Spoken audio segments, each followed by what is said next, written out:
మీరు వీడియోలో క్లియర్ కనబడుతుంది. సుమన్ గారు పెట్టున్నారు, రౌత్ ఏమో అటు నుంచి వచ్చింది.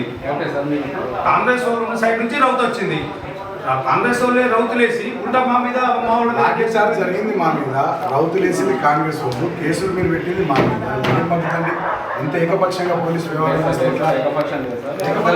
మొత్తం వివేక్ గారు ఏం చెప్తా చేస్తున్నారు.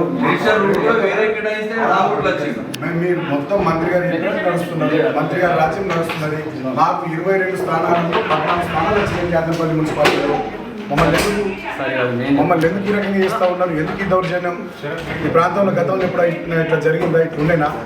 పోలీసు వాళ్ళ మీద కాంగ్రెస్ వాళ్ళ మీద బండరాలతో పెట్టినమాట. మనం అక్కడ బండరాలు లేడున్నాయి. అసలు బండరాలు కాంగ్రెస్ వాళ్ళు దిక్కున్నాయి. వాళ్ళు వేసిన రాళ్ళు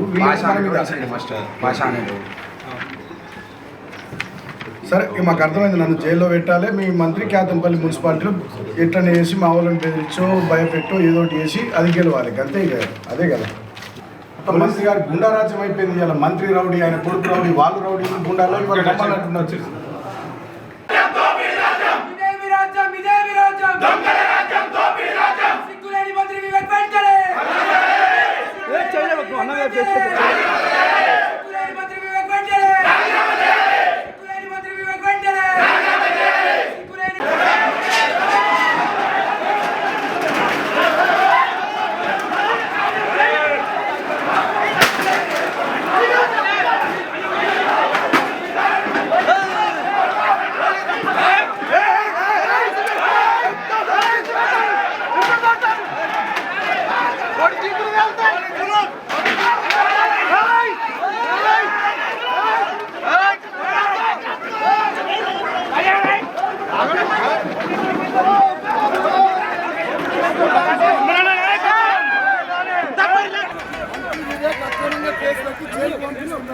ఇది కాంగ్రెస్ ప్రభుత్వం చేస్తున్న కేతంపల్లి కుట్రపూరితంగా చేస్తున్న కథ.